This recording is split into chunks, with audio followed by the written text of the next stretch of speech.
Bismillahirrahmanirrahim. Assalamualaikum warahmatullahi wabarakatuh. Anak-anakku kelas 5, bagaimana kabarnya hari ini?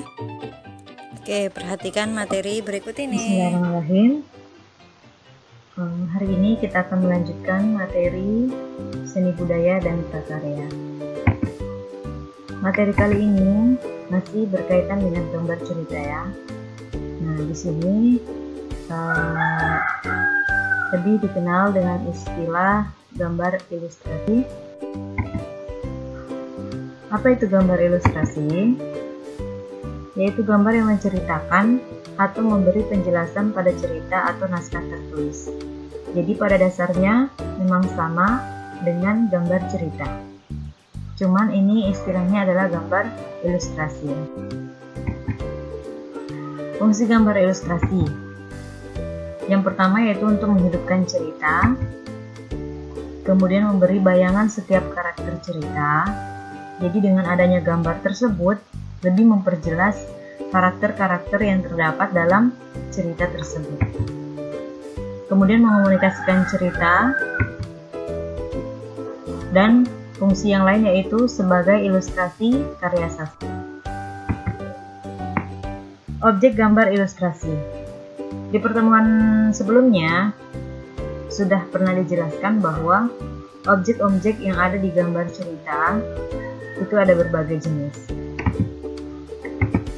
Di sini sama ya, objeknya berupa gambar manusia, tumbuhan, atau hewan.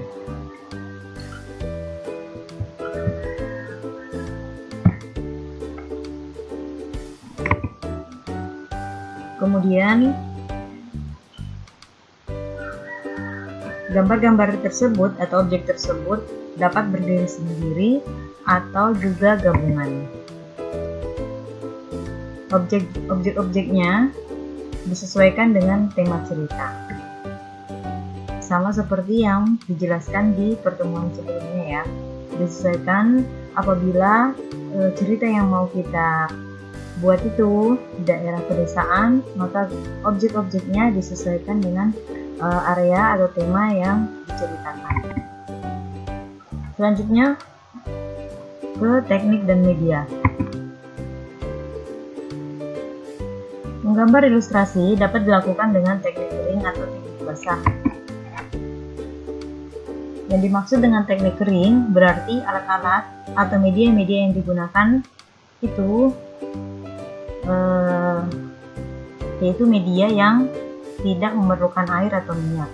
Contohnya ada pensil, arang, kapur, krayon, dan lain sebagainya.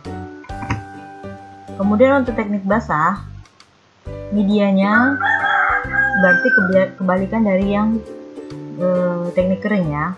Berarti contohnya seperti cat air, cat minyak, tinta, atau media lain yang memerlukan air atau minyak khusus sebagai pengencer.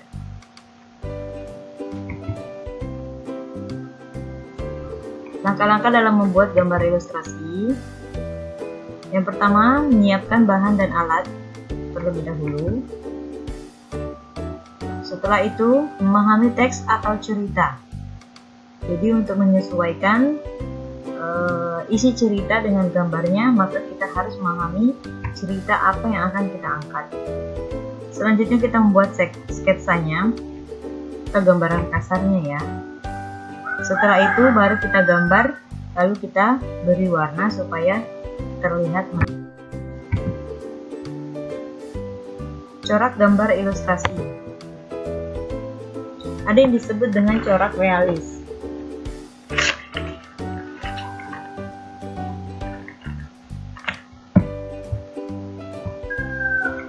Corak realis artinya gambar dibuat sesuai dengan keadaan yang sebenarnya, baik proporsi maupun anatomi dibuat sama menyerupai dengan objek yang digambar. Jadi gambarnya itu asli.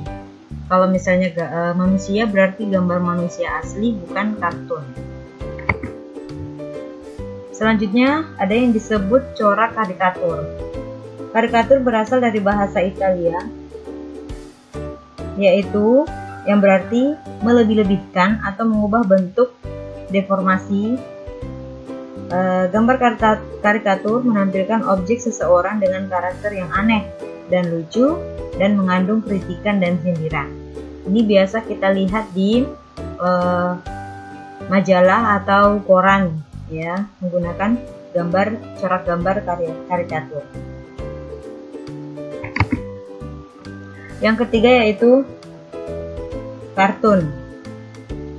Kartun adalah gambar yang berfungsi menghibur karena berisikan humor. Gambar kartun dapat berupa tokoh binatang atau manusia.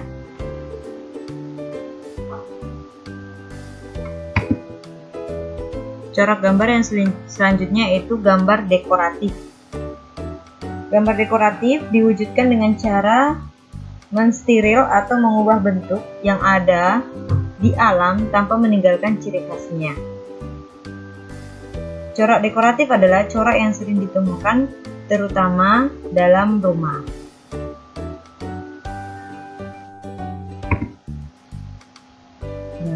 Itu untuk materi hari ini. Semoga bermanfaat.